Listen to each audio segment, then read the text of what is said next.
That I've always found very interesting are specific dates, times, eras, and histories in Iran. So what a better place to research it and look into it than Iran's National Museum.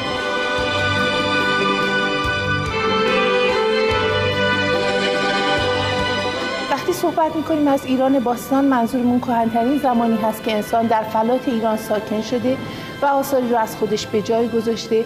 Iran's National Museum contains many rare and priceless objects. It has human and animal teeth dating back to several thousands of years ago. موزه ملی ایران یکی از مهمترین موزه‌های کشورمون هست، موزه مادره که در خصوص نگهداری آثار باستانی و هویت ملی بیشترین تعداد آثار باستانی رو در مجموعه خودش نگهداری می‌کنه.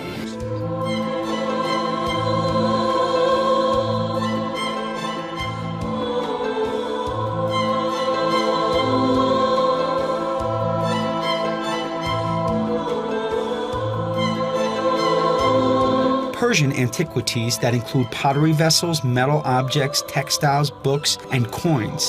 Also, an amazing ceramic figure which dates back to 9,000 years ago. Now, I want to take a look at this footed pottery vessel. And what's unique about this is, one, it's over 5,000 years old. Two, it can actually be a first attempt by an artist to show a scene of an animal eating by animation. موزه ایران باستان این افتخار رو داره که روندی از زندگی اجتماعی انسان و اتفاقاتی که در کشور ما افتاده رو به نمایش میذاره.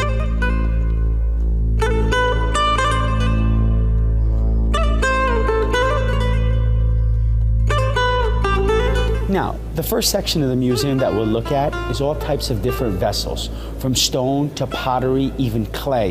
Some of them are footed, some of them have spouts, some of them actually date back to 7,000 years ago. That's really amazing.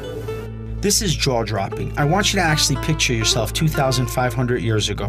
How on good God's earth was this carving etched into the side of this wall 2,500 years ago?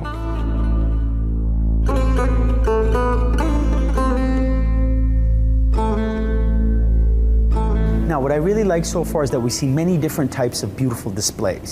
But what's really cool is that these artifacts represent different parts of Iran. And not only different parts, different eras. Some date back to 7,000 years ago, some 5.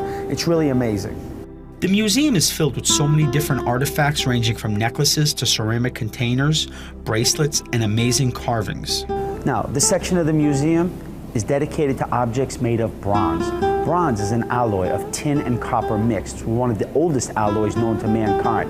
And if you look here, you see different types of weapons, from knives to arrowheads to skiffs, needles, even shields. How awesome was that when battle was raging on, these were the things used.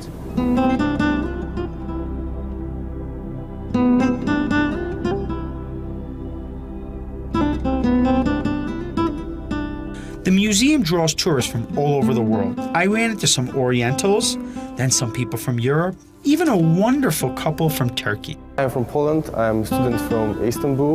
Me and my friends, we decided to visit Iran because of the old culture of this country. The country is very beautiful. The people are very hospitable. And I strictly recommend to visit all of the country. And I strictly recommend to visit National Museum of Iran in Tehran because you can sum up all of your experiences. These two statues basically speak for themselves. The first is a bronze statue of a soldier with severed limbs, and the second is a stone, headless statue of King Dariush.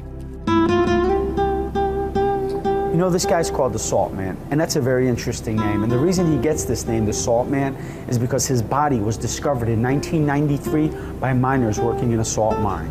Yes, his body was discovered in a salt mine.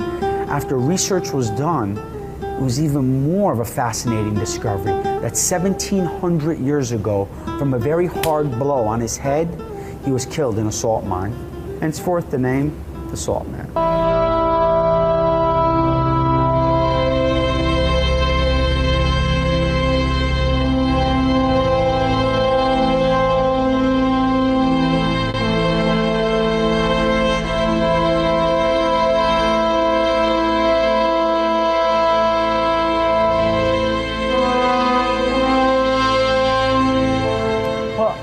Surely an enlightening day looking back at the history of Iran. For Iran Program, I'm Reza Nayebi. Thank you for tuning in. Thank God for another day. Till I see you again.